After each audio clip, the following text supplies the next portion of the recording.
Is the picture okay here, Larry? I know I'm vertical, but my iPad is stupid. As all iPads are. Big shelf. Chloe Van Landschoot, welcome to That Shelf. How are you doing? I'm great. How are you doing, Larry? I'm doing really, really well, and we're really excited to have you here to talk about a multitude of different things. But starting with from season 2 just started, MGM Plus in the United States, Paramount Plus for our friends in Canada. It's really exciting to see this show having a moment right now. It feels like it was a Mm, sort of an underdog show that began, it bounced around a few places, and now it has its home at MGM Plus. And season 2, I was able to watch a few episodes for this opportunity, and you can clearly see that the mystery box elements of the show are really expanding in hmm. major ways in comparison to the first season. You know, I know your story with from when you were first auditioning, it was sort of a whirlwind plucked out of your pandemic nursing experience going straight into this series regular show. Now that you have season 2, and there's rumblings of season 3 already, but going into the second season, how did your mindset shift, knowing that you were returning to a show that sort of had an audience built, that was starting to build an audience, and that was really ready to expand?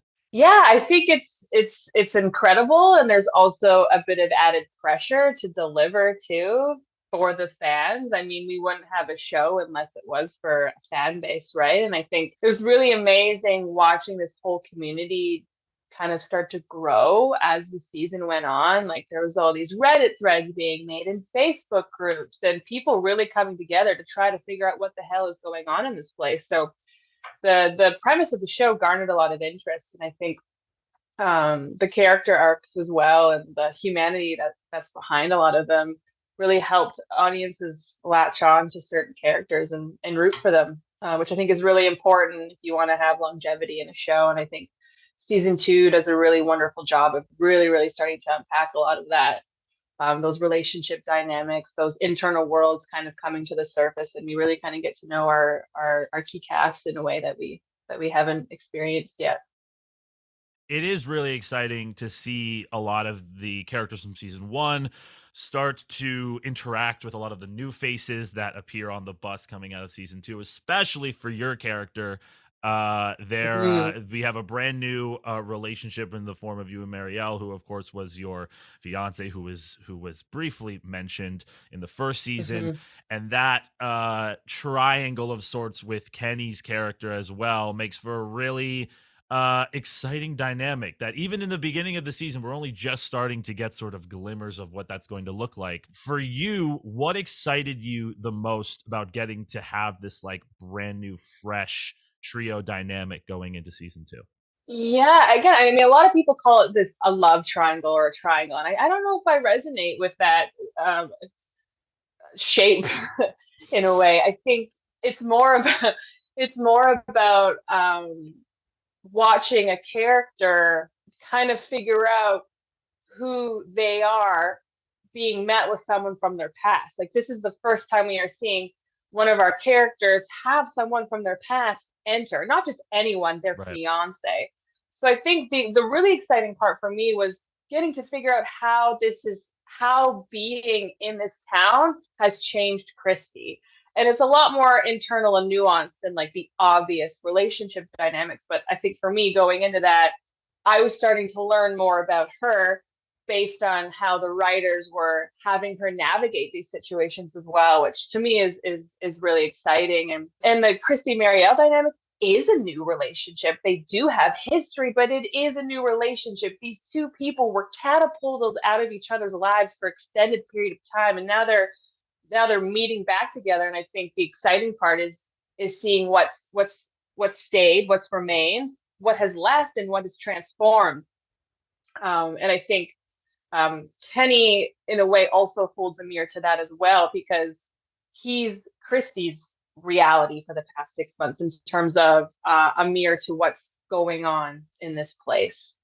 And Marielle is a mirror of the past. So having all that kind of collide is we get to learn more about Christy in a way. It's not so much all these love triangles.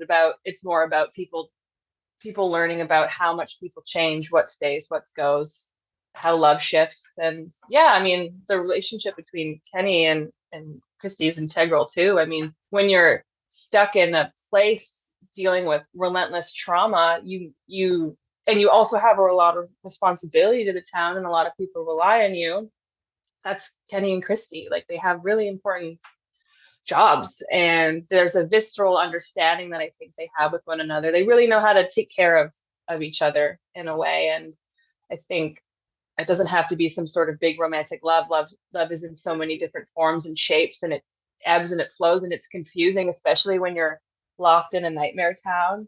Things can get really confusing. And I think for Christy, she was really starting to kind of come to terms with some things, maybe, and just kind of dance with the idea of letting go, but didn't fully commit to that. She was just being very honest and vulnerable at the end of season 1 in a way that we didn't get to see, because she often keeps her cards really close so that she could do her job. So yeah, it was a really cool ride as an actor to get to explore all of that as it comes.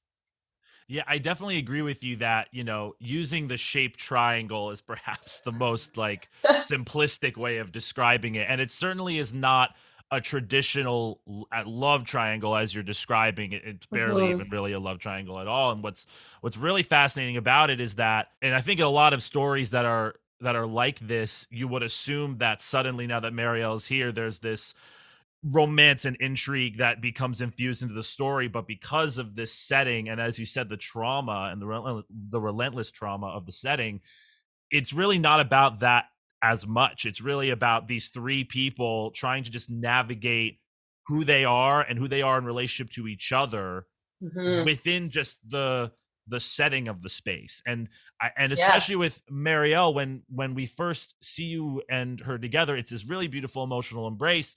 And then immediately afterwards in episode 2, it's like, no, wait, we have to like address the problem. We have to address like the trauma here. What was it like getting to work with both of your on-scene partners for those scenes? And did it feel like a brand new in season 2, or was it sort of like kind of stepping into an old glove, so to speak, an old shoe? Yeah, it's such a great question. One of the first days of shooting for me was that scene between Kenny and Christy when they're making tea. And I feel like even though we hadn't gotten to the heart or even met Marielle yet, we hadn't shot any of that stuff yet, having all of that, knowing we still had to shoot all of that, and kind of having to decide how I was going to come out of that room to see him. There was just some decisions to be made. But as soon as I saw him, it was just like, I didn't have to do there's no thinking anything. It was just, I felt so present with Ricky because I feel like we have established this relationship, and I could just trust that it'll take whatever road it takes. And that specific day felt like putting the shoes back on and having all of the crew there. That was the same from last year. It felt really comfortable. Which I think is exactly what that dynamic is. And then with Kaylin, our first scene together, it was that fight, or in the storeroom. So we hadn't shot the meeting yet either. So it just all felt really tense for me because I didn't know what that embrace was going to be like. I kind of had to decide how it was going to fit, but also be super present with her. And Kaylin's wonderful and such a committed actor, and she really came in strong. And I think my job was to just take it and see how it landed in me. That felt really, really, really new for both Christy, for me, and for this relationship. So it was all kind of naturally taking care of itself in a way, if that makes sense. Absolutely. Yeah. Yeah. At the time that this interview is going up, fans will have just seen episode 3, which is entitled Tether. Okay. And that episode is just so striking, especially with your character, and the subplot in the episode with the character of Kelly. And that really felt like we saw the kismet of you having had a nursing experience, now getting to see that, maybe the most up close and personal that we've ever gotten to see it with your character on this series. Can you talk a little bit about shooting those scenes and what it was like to really bring those experiences from your nursing experience to the forefront? Ooh, you gave me like goosebumps when you asked me that. Yeah, no, all super real. When I read that scene, I immediately knew it was going to be one of the hardest things I had to shoot internally. To bring so much of your past kind of traumatic time in a situation that you have experience with. Mind you, I've never had to take a pole out of someone's head.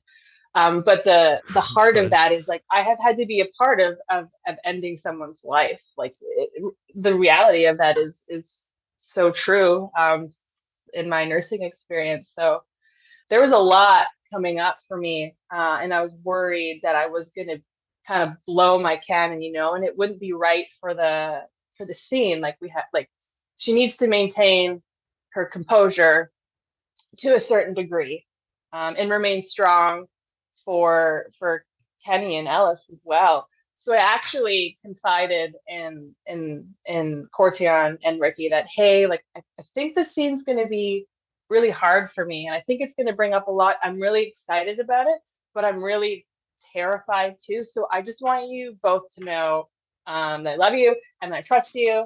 And if you notice that I'm having a hard time, just let it do its thing, because I think sometimes the worst thing you can do in situations like that is like ask someone if they're okay, when they're having a challenging time between a take and whatnot.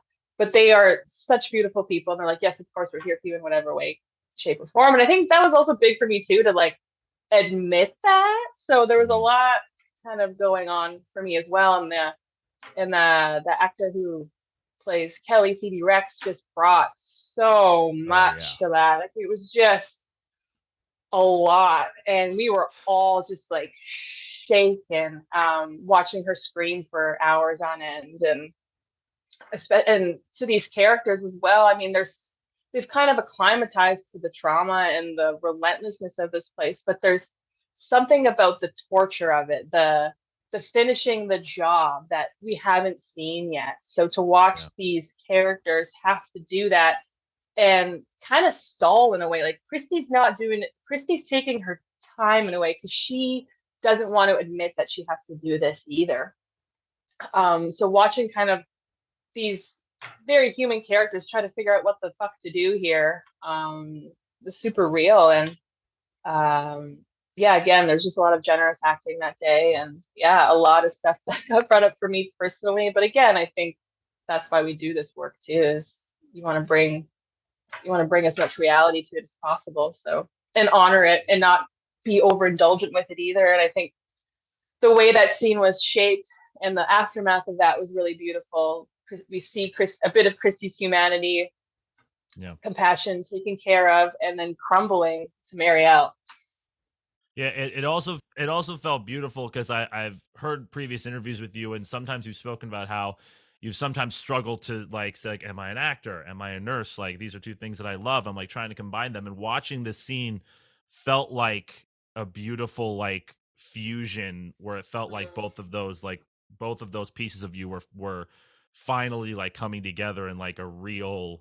And I mean, obviously in the first season, there is a lot of that experience being shown. But this to me was, I've seen the first season. I've seen the first 3 episodes of season 2. That was maybe the hardest scene for me to watch out of like any scene. This show is fucking crazy and scary and wild. But that scene was especially powerful in that sense, in like the meta sense and the story sense. Yeah, and there's just a lot of added layers for Christy too. Also, like the scene before that, her and Marielle are kind of starting to get somewhere in terms of who are we, where are we at? Like, and Christy really wants to take that time to really sit down and be like, let's talk about this, like that's what she wants. And then immediately she's getting pulled to duty. And that's kind of a theme for her out the entire season is like kind of this push and this pull between her heart and her duty, and watching her struggle with that, right? And it really brings me back to like, yeah, my nursing days, especially during the pandemic. Like my girlfriend at the time had a challenging time understanding what I was going through, and I was like, just as I was like wanting to explain or like sit down or feel ready to, like, I was getting like called back into work. So there was so much, yeah, meta reality happening in that scene leading up to the Kelly stuff, that I was like, oh, I don't have to like act or really think too much about this. Like, just be brave and like trust that you've actually kind of lived this in a way. So just let it take care of itself. And I think what you're describing is that in a way. I think in season 1 too, Chrissy's got way more of a guard up too. Marielle's not there. She doesn't have that at the back of her head too. So I think that vulnerability that has cracked open in Christy is that kind of, yeah, that marriage that we see of who I am and who I am as a nurse. I want to briefly switch gears to TIDAL, sort of continuing in your nursing experience, because some people may not know, if they know you from that you directed this short film, TIDAL. It's been playing at a variety of festivals, and it's really a very powerful and potent look at a lot of what you just described. You said this was your first time directing a film. Will we see more of that? Are you interested in continuing to explore who you are as a director, either in the short form or in the feature form? Oh, totally. And yeah, just to correct you, I co-directed that. Right. So it wasn't all me. I had a wonderful friend of mine help me out with that. I was like, there's no way I can do this by myself. And she's an actor and a brilliant actor and a dancer as well. So we were able to speak that same language, and I trusted her behind the camera. So yeah, that was both of our first kind of go at it, and we loved it. I think I learned a lot about what makes a compelling performance by kind of being in the editing room and being behind the camera and kind of being at the helm of this story that I want to bring into who I am as an actor. But yeah, directing's your brain's on fire the whole time. It's a different way of thinking. You have to be like kind of moment to moment with like your actors, but also have this macro level storytelling that you got to keep aware of as well. So it's a different way of working, and it really excites me. And we shot another short. I had about we had 2 weeks off, I think, while we were shooting season 2. And Scott McCord, because Victor, he really liked TIDAL and he really liked the process, because there just wasn't one. It was just like when we shot TIDAL, it was just a bunch of instincts flying around and trust and a camera and no script. And we were just creating and failing and everything in between. And it turned into TIDAL. And he wanted to kind of create something like that. So I was like, let's do it. So he came to me with an idea. I was like, we're not going to write a script. We're just going to go. Because that's what you want to do, Scott. That's why he came to me. As little friction as possible in the creative process. And it's just, of course, there comes a time where you need a script. But in this infancy of me trying to develop who I am as a director in a way, I think this is such an incredible exercise to just really see how things work and shape without the pressure of a big crew or anything like that. And we had a great time. There was so much discovery to be had when you just kind of let people do their thing, like so much cool humanity came out of me just kind of leaving him alone and following him around and letting him explore. And yeah, then I've kind of been inspired from a recent trip I took to Belgium. My family's Belgian, and I was there a few months ago and got really, inspired to create a short based on my grandfather and great grandfather's duties while being the village carpenters in rural Belgium. And I started asking a lot of questions to my Opa, and just a wealth-rich storytelling canvas just came out of that. And I was like, oh my gosh, the story writes itself. Basically, when you're the town carpenter in a village, you're also responsible for building coffins when village people pass away. That's So so there's just cinematic. like Holy it moly. exact. I know, and I'm like, I don't even have to make this up. All I got to do is like sit with my Opal one afternoon and like hit record and let him talk. And I was just like, I could just see all the images starting to like float through my mind, and I was like, oh wow, okay, I think the story's coming to me. I think I know how to write it, and that's kind of my next venture, like proper structured short film with a script. But yeah, again, I didn't have to like fish for it. Like these things kind of just start to reveal themselves to you, and then you don't feel so nervous about the idea of writing a script anymore because it's flowing through you. That sounds like it could be an interesting like narrative docu-fusion kind of thing, because I want to Yeah, see all of those landscapes yeah, in vivid clarity. That sounds like an amazing project, and I hope we get to see it very, very soon. yeah. Me too. My last question here for you, Chloe. We are that shelf, meaning that shelf where you put all of your favorite things, your knickknacks, your collectibles, the maybe awards or things that you love. Do you have that shelf? And if so, where is it and what's on it? I don't have a shelf. I mostly just like have a sea of things around. That table Like or that that table, scene. that floor, that corner that's building up dust. Yeah, it's more like we leave a map of where I'm at versus a shelf. Hey, I love that. Are there any particular items that are sort of like North Stars for you on that sea? Ooh, I mean the cell phone, I guess, because that greasy piece of glass we can't function without. Um, what else? My water bottle. That's an important one. What else? That's a really good question. Hydrate or dihydrate? Yeah, it's super important to hydrate. I wish I had more interesting things to say. My glasses peppered around. There's got to be a little like keepsake or knickknack that you keep with you. No, nothing. You seem the kind of person who would have one or two. Wow, I'm so tragic. I keep like I actually no. I keep all the love letters that I've ever either written and never sent or have been sent to me. Yeah, I Aww. keep them all because I'm sadistic, and when I'm like in a place where I'm not feeling anything and like I need to do an audition, like I'll go and read them. If I'm ever in I'm a place mentally where ill. if I'm ever in a place where I want to hurt myself, I will just Correct. take those. Masochists we are. Oh my goodness. Well, Chloe, thank you so much for being here. From season 2, it's on MGM Plus, it's on Paramount Plus in Canada. We're so excited to see where your character continues to grow, both in this season, maybe the next season, and then Right. Belgian Carpenters making Belgian coffins. Carpenter's doing coffins. You bet. Let's Lots of do it. stuff in the mix. Thank you so much, Chloe. Thanks for your time. Thanks, Larry. That was great.